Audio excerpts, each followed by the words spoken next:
My name is Anastasia Lopez, and this is the Authentic Developer.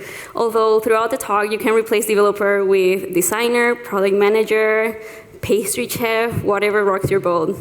This is my journey, my story, and that's why I call it the Authentic Developer, and I will reference it as a developer because that's what I am.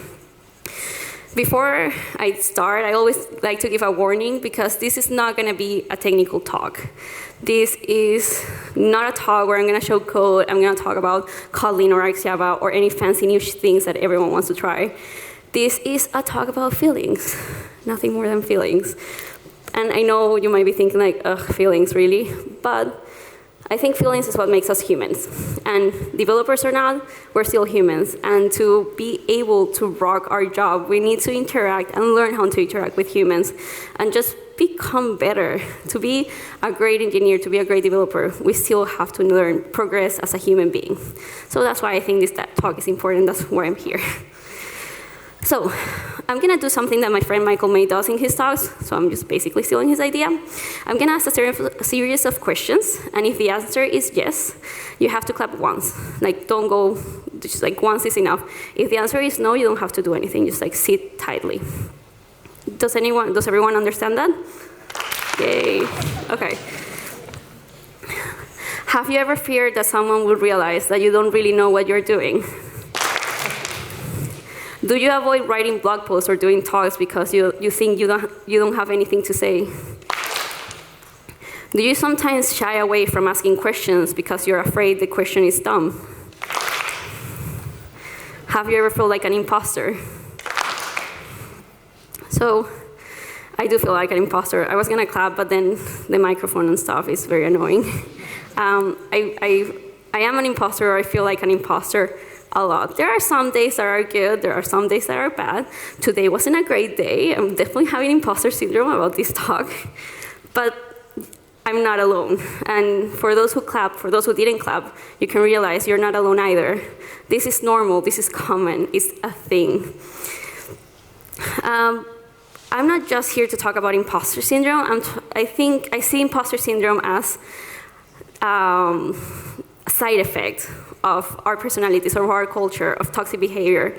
I am here to talk about authenticity and just being able to remove the fear, to remove the imposter syndrome, and just be authentic. Because during my career, I've had several times where I felt someone has figured out that I'm an imposter.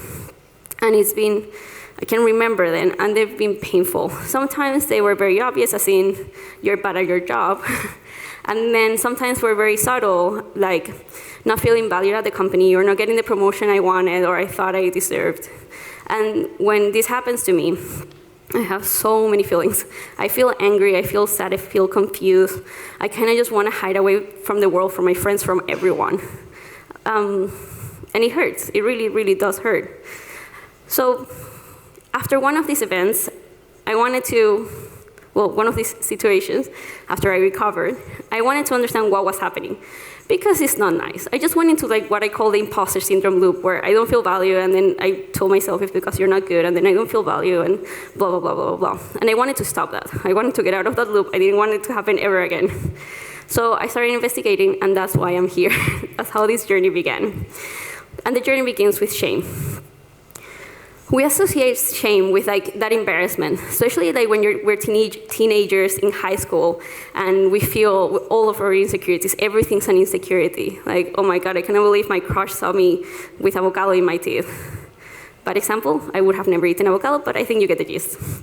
The thing is, we still experience shame as an adult, but because we're adults, our insecurities are just more rooted in us, and it hurts even more.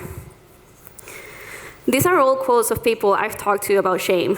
Some of them feel very obvious, like, my boss calling me an idiot at work. Some of them are very subtle, very personal. But they all tell a similar story. We experience shame when we believe we're flawed, when we believe we're imperfect. And because of that, we believe we're unworthy of belonging or just being accepted. We believe that we're unworthy of being accepted just as we are.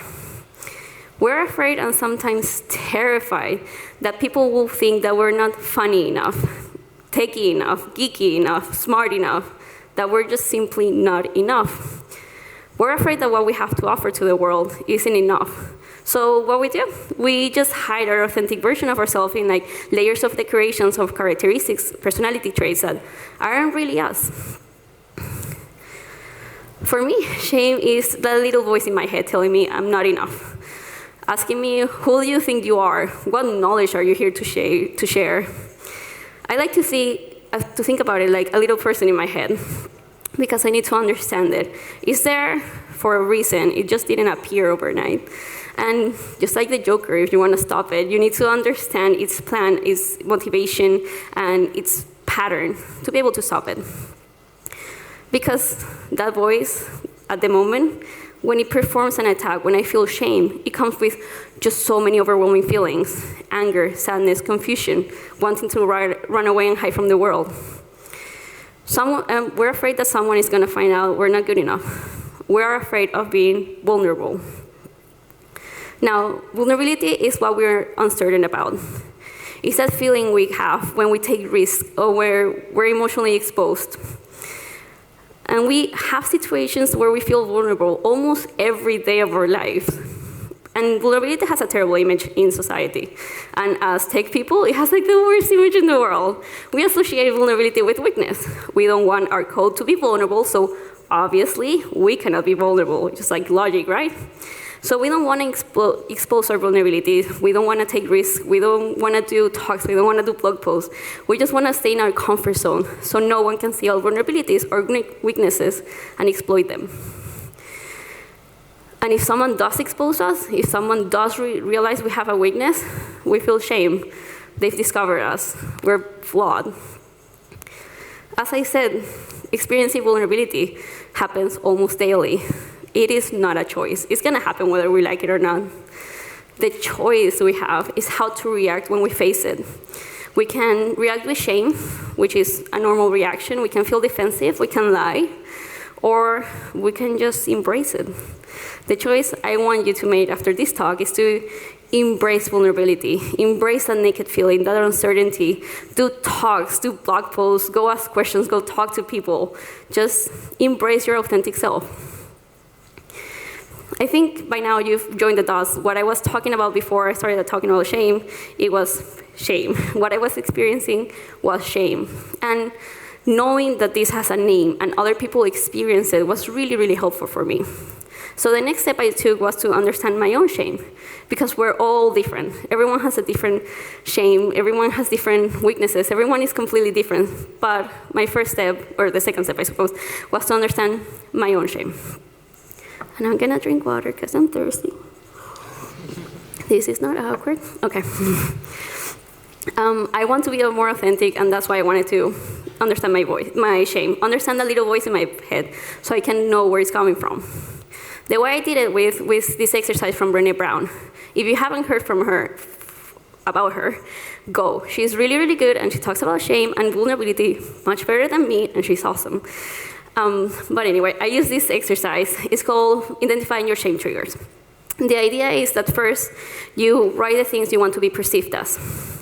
I'm gonna use myself as a real life example when I did this. You can do this whenever you want. You can do it now or at work, but just don't tell your boss I told you to do this, in your commute, in your bike.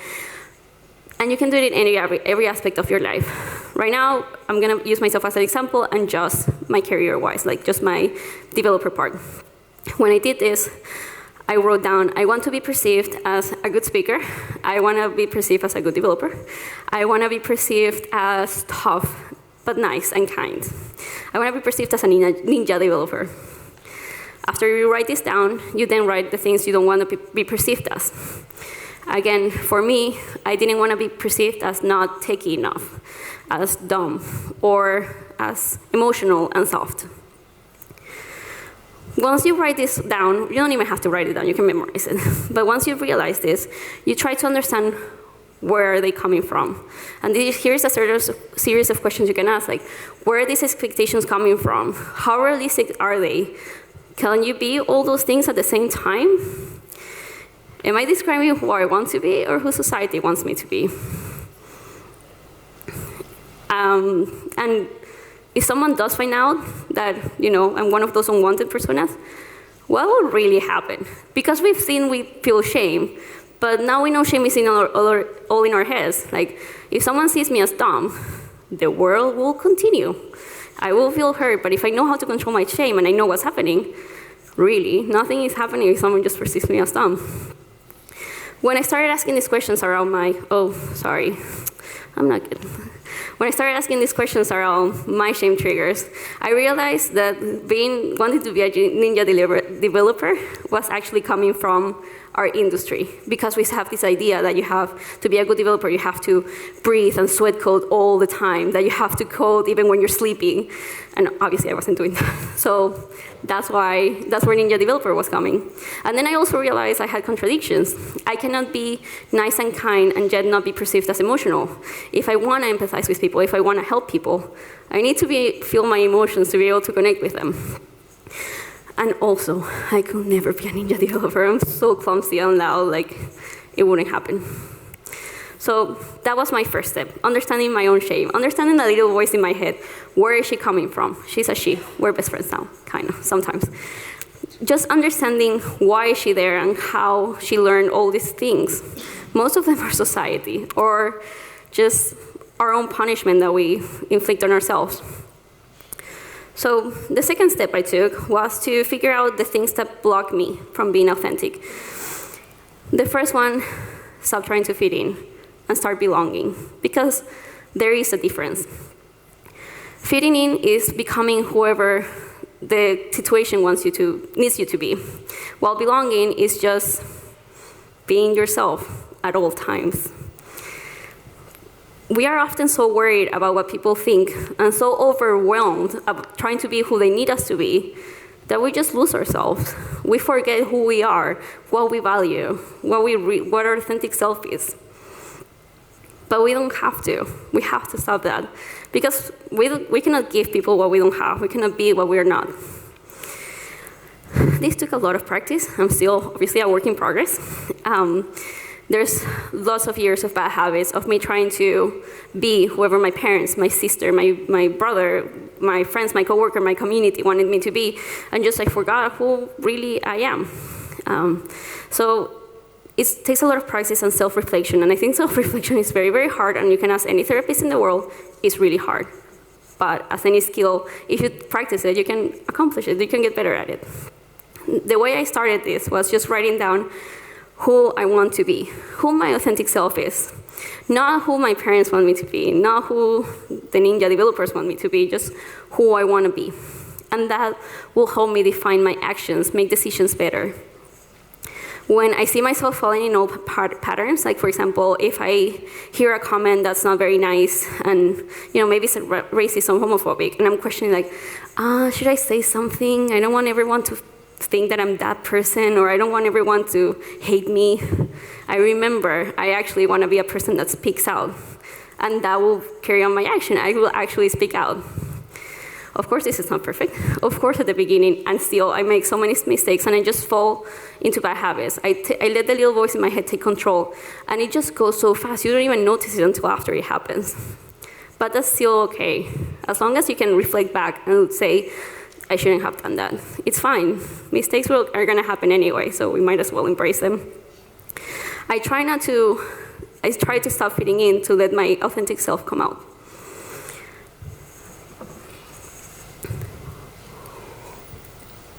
I am not just my word. The same as this cat is not just Batman, he's a super cat. It's like has real cat's responsibilities. And you're also not your work. As developers, it's very, very easy to get attached to our code. I know I'm creepy, but I still call some of my apps my babies. Yes, creepy, I know.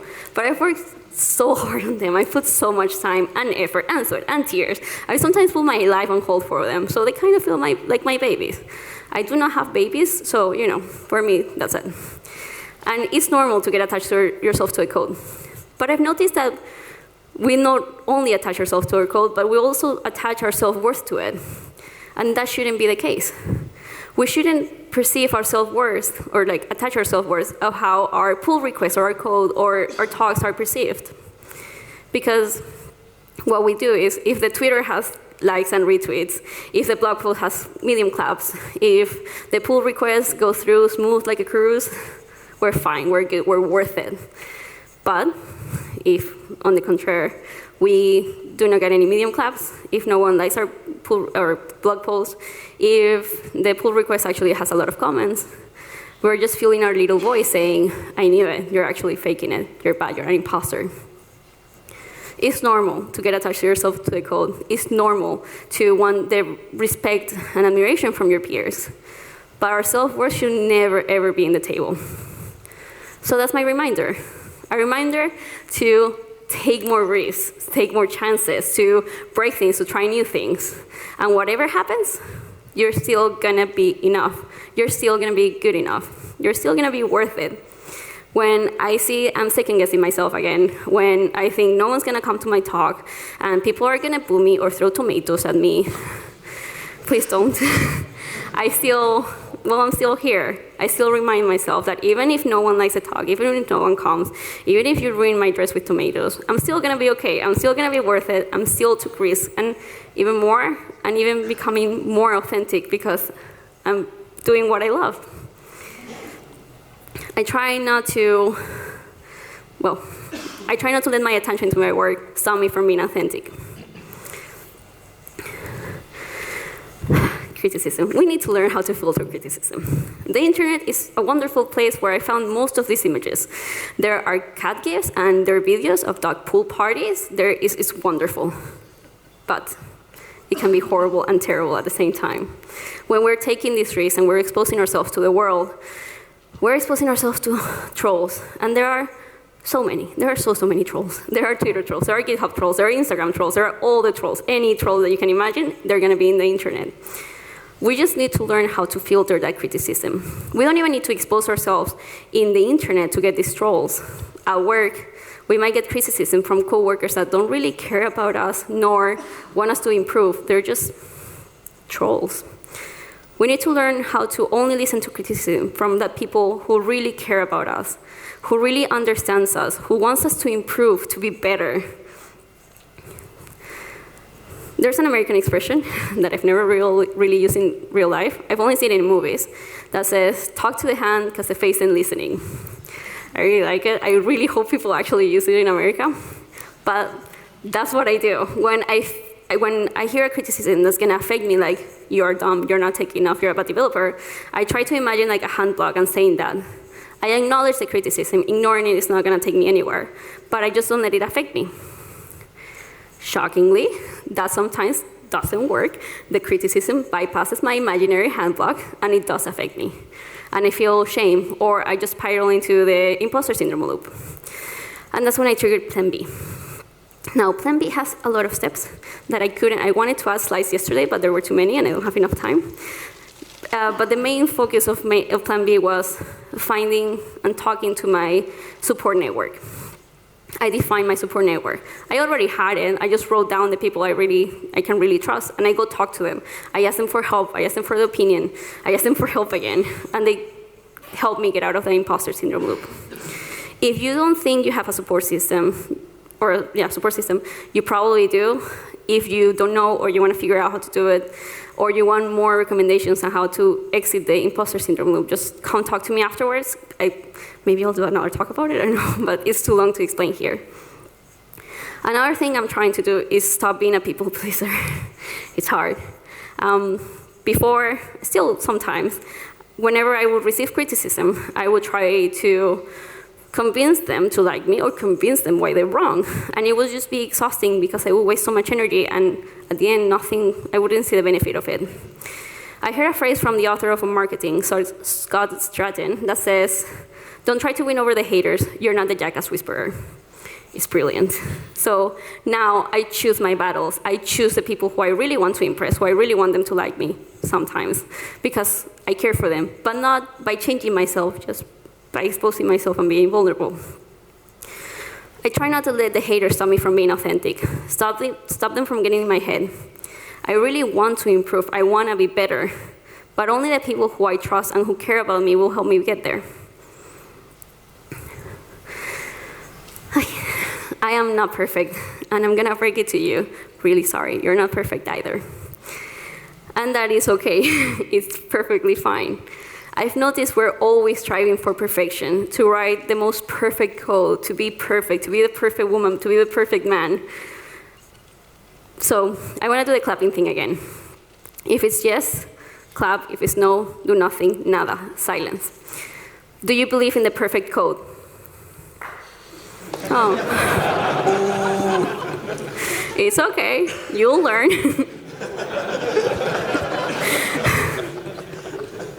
There is no such thing as perfection. I'm going to break it now. And there is definitely no such thing as a perfect code. And the same way we've learned that there is no such thing as a perfect code. And if you haven't, don't worry. You one day will realize that everything is fake and we're just living in an imperfect world. We need to learn how to not put that pressure on ourselves. We need to learn how to not to choose perfection over us. We need to choose improvement over perfection. We need to choose to become better and learn rather than perfection. Mistakes don't and won't define us, because mistakes are just part of life. They're just going to happen whether we like it or not. So we just need to learn how to fail and how to recover and just choose ourselves over perfection. To try to remove this perfection myth, I said reasonable, reachable goals. Because perfection is a little voice in my head telling me, or putting goals, unreachable goals, or just like high standards that I'm never going to reach. So I do the opposite. I try to put reasonable, reachable goals. Ninja developer. What is that? Like, does it mean that you're going to do karate and a developer, or you're going to be a martial arts and developer? And what does expert developer mean? So you define what you actually want to become. I want to become an engineering manager in the next 2 years, for example. That's my goal. Or a smaller one, I want to improve my French 2 levels in 2 months. So I set actions and I go about life. Sometimes, obviously, I'm not gonna learn, or I don't make my goals. And that is still fine, I'm still learning. If I don't learn 2 levels of French in 2 months, I know it's not enough time, so I can say, okay, 2 levels of French in 3 months. I will have improved, because again, mistakes will happen. I just need to learn from them, and that's fine. I try to stop unrealistic standards or goals from bringing me down and stop me from being more authentic. Now, we've looked how we stop ourselves, we block ourselves of being authentic by trying to fit in, trying to be perfect, putting our self-worth in our work, or just letting the trolls in our head. But how can we amplify our authenticity? How can we become even more authentic? There's this definition by Dean H. Hepworth, Ronald H. Rooney, and Jane Lawson that defines authenticity as the sharing of self by relating in a natural, sincere, spontaneous, open, and genuine manner. These are all skills we can practice every day or once a week, whatever your choice.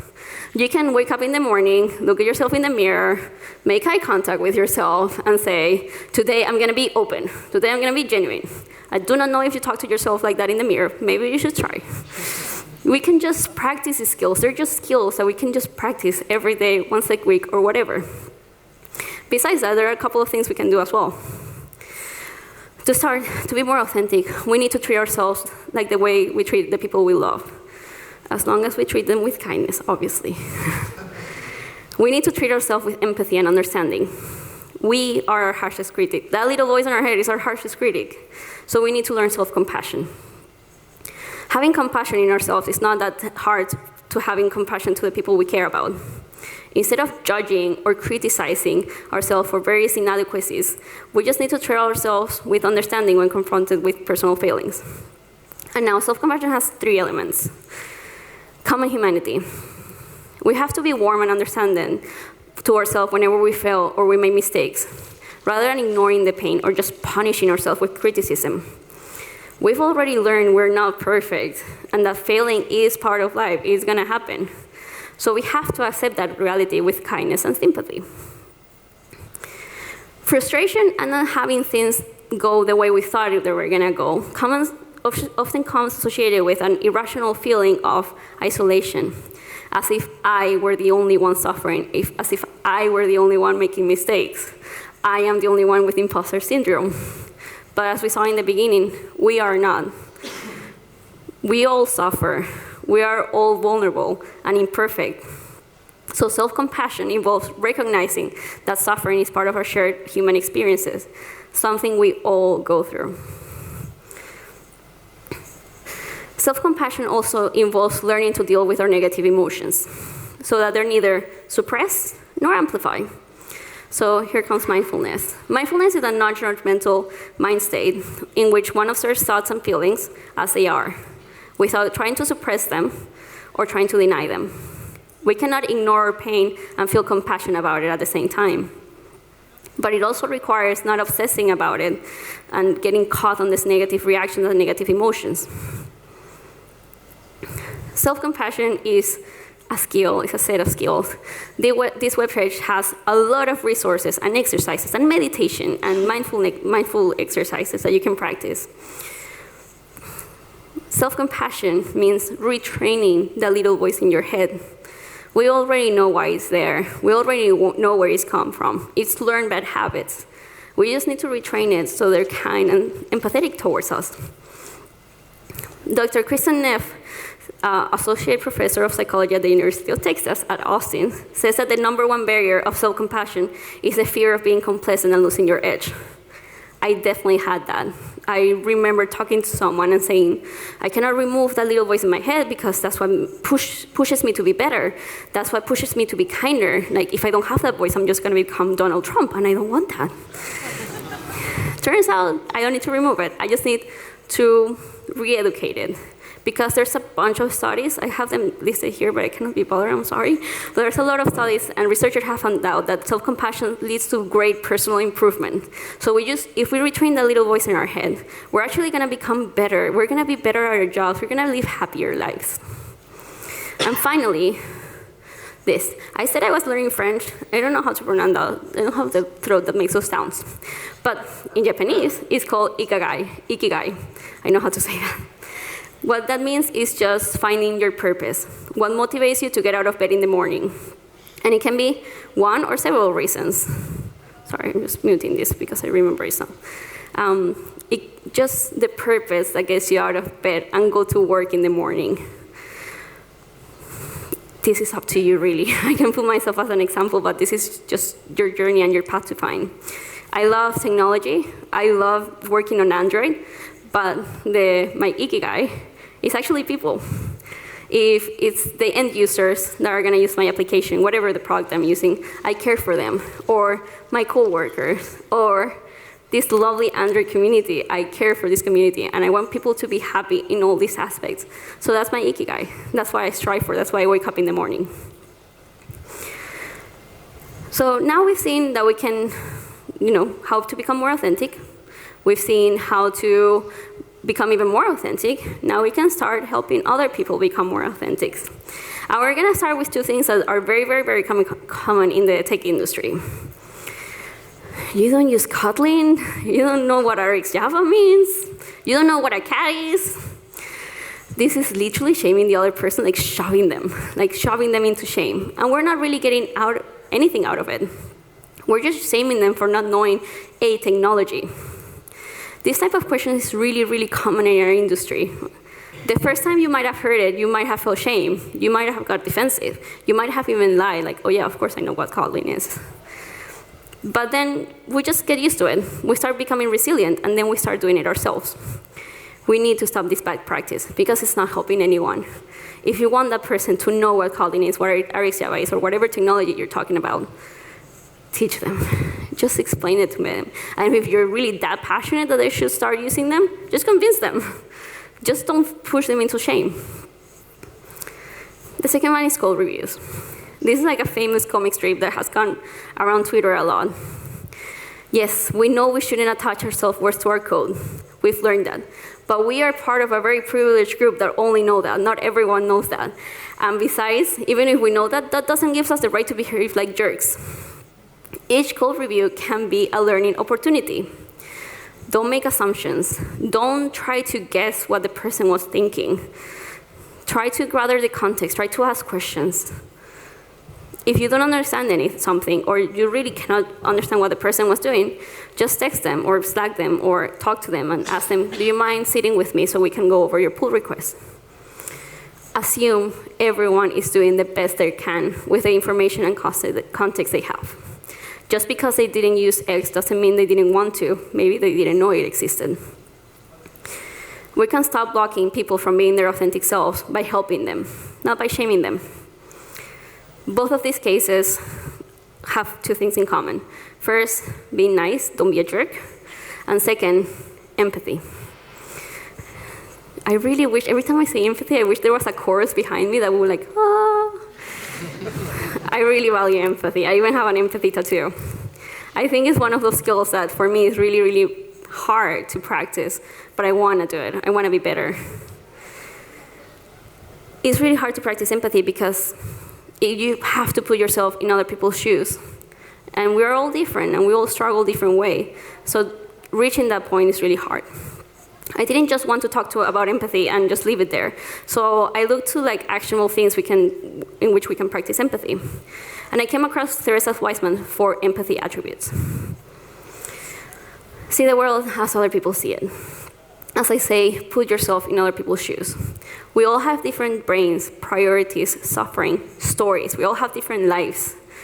When someone opens up to us and tells us their problems, what we usually do is try to put their problem in our world. Like, my feet are hurting because of my shoes. Okay? I can relate to that because I've experienced that, and that's great. But sometimes we can't because we haven't experienced it, or because it's just a different life, it's just a different struggle. So we just need to understand their problem in their own world, understand what makes it their problem. And to do this, we have to be non-judgmental. It's hard. The moment we start comparing their problem with our own, the moment we think, oh, that's nothing, I have four kids and I have so many problems, we're already judging them. We're already invalidating those feelings. So we have to try hard not to judge them. You can use mindfulness again, because we've been trained to judge as a society. You can see the judgment coming in, you can acknowledge it and just move on. Don't let it stop you or affect you from listening to this person, because listening is the only way you are going to reach the understanding the other person's feelings. You have to listen very, very hard. Listening without interrupting. Listening without coming up with a solution before they even finish. Listening without proposing a solution if you're not asked for. Sometimes the person only needs to vent. Listening in the sense of just putting your whole attention to that person. Finally, now that we understand how that person feels and why this is a struggle, we need to communicate that we understand it and we know they're suffering. We're really not practicing empathy. We're saying, nah, that's nothing. We're dismissing their feelings. No one has the right to do that. We all have the right of owning those feelings. Like, those feelings are there for a reason. We're also responsible in acting on those feelings, obviously. If you're angry, you're responsible in not punching someone. But if you're angry, you're allowed to be angry. That's a valid feeling. No one has the right to tell us that our feelings are not valid. So let's not be the person that tells the other person that what they're feeling is not valid. To communicate this, just think what you would like to listen. Sometimes it's just a hug. Sometimes it's just saying, I understand. Do you want to talk more? Just try to think what you would like to hear, and then just do it. We can practice empathy by practicing these skills. It's hard, but we can get there. It will also help us help other people. Because, as I said, we all have different troubles. Once we start practicing empathy, before people are open to us and vulnerable to us, we can already detect what their struggle is, and we can help them. We can avoid their pain by just trying to help them. If we see, for example, an old woman or an old man carrying shopping bags very heavy, we know they're suffering because age and they're struggling with the weight, probably. In my version, they're very old and weak, sorry. So we can go out of our way and help them. This is obviously a real life scenario, not very Android or techie. But I'm gonna go through some ways you can help people in your workplace. And mainly it's like speaking out. You have a wonderful, powerful voice, so use it. Don't be afraid. Some people will listen and some people won't. And that doesn't matter. You still are allowed and you should use it. You can be heard. Someone will listen to it. And when I mean speak out, I don't mean criticize. Again, I don't mean act like a jerk. If you want someone to improve, you have to give a constructive feedback, something actionable that the other person can go back and improve upon, saying, your code is poop. Doesn't really help anyone, because what is a person gonna do? Like, okay, I don't know, how can I improve my code? Why is it poop? You can say your code is not great because it's not separated or it's very dependent. The person can understand and can go change his code. And when you don't know if you don't know if you should speak out or criticize, don't. You have to take responsibility of what you say. If you wouldn't say it to a person in real life to their face, don't say it. We have to start owning what we say and take responsibility of it. Even when we make a mistake and we say something we shouldn't, and we recognize it, it's never too late to practice empathy and go back and apologize to that person. It is never really too late. One of the things that you can speak out is watching for the culture. I see the culture like a very delicate state. And as soon as you start introducing shame behaviors, it just can fall so easily, so fast. I've seen it happen. Sometimes it is very subtle, and sometimes very, very obvious. So you have to look out for blaming, name-calling, harassing, favoritism, criticism. As I name them, you might be thinking, oh, wow, yeah, that's not happening to me because it's very obvious, right? Harassing. But if you're not in the receiving end of those things, of those shaming behaviors, they're not very obvious to you. You have to actually look for them. And you have the power to stop them. You have the power to protect your culture. If shaming behavior starts introducing itself to our culture, the people affected are going to start disengaging with the work, disengaging with the teamwork or the team, because it's just a survival instinct. They have to protect themselves. And that just leads to worse culture and worse products, actually. So you have to make sure you can help these people that are being affected. Help make sure the culture doesn't suppress their authenticity. Another great way you can do at work is just lead by example. As I said, you're a privileged group of people with a lot of knowledge about vulnerability, so you can go to work and embrace that vulnerability. For me, one of the biggest struggles that I had when I started was saying, I don't know, because I thought I was, not good enough, and proving everyone that I actually didn't know what was happening. So by embracing saying, I don't know, it's just grabbing vulnerability by its horns. Say I don't know at work so people feel empowered to follow your example and be more vulnerable, become more authentic.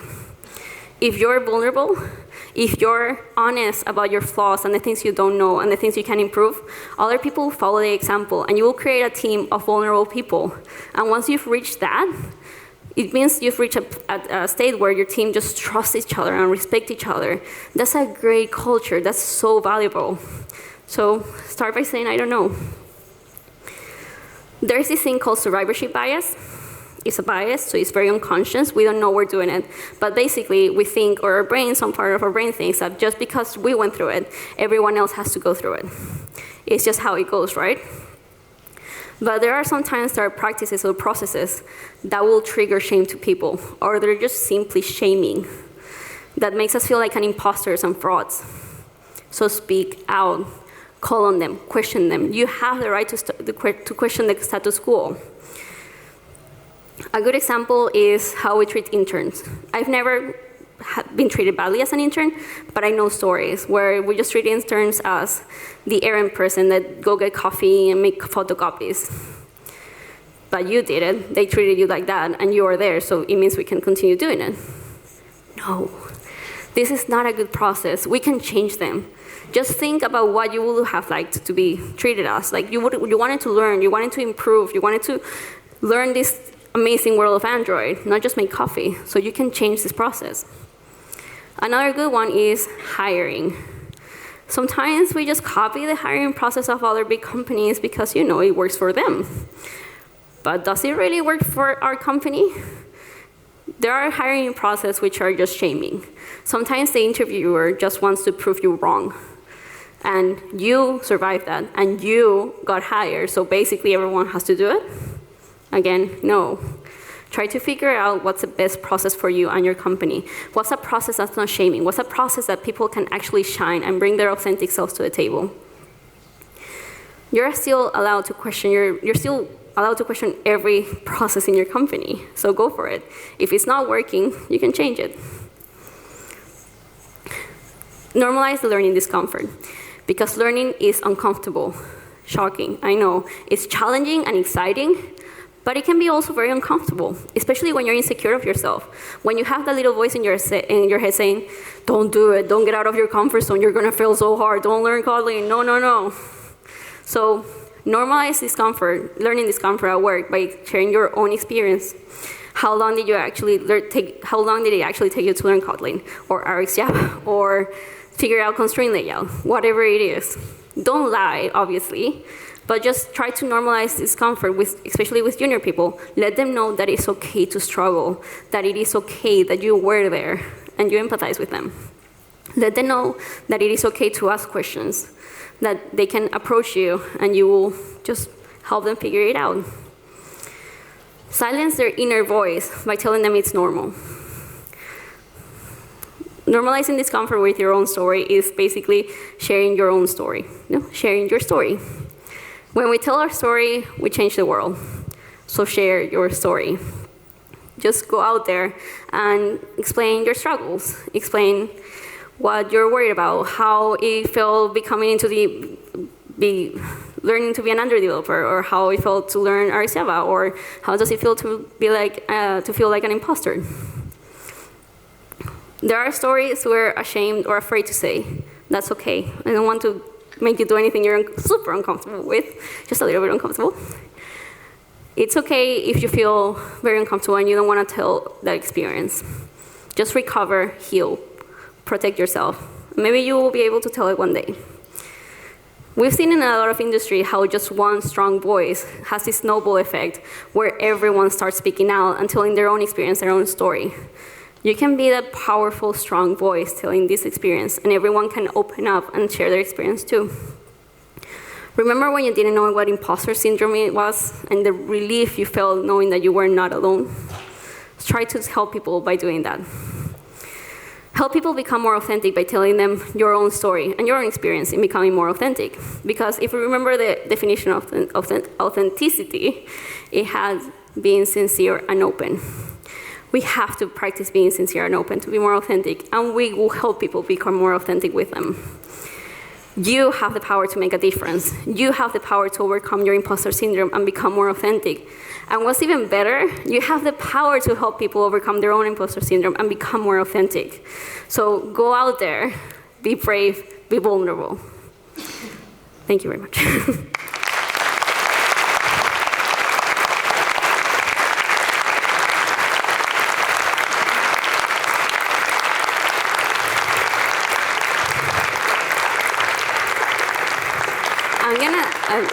I'm gonna take a selfie. Hey, I've never done that, so I thought it was time. Thank you, that was original self. Thank you very much. Do you have any questions? We have 2 microphones in the middle.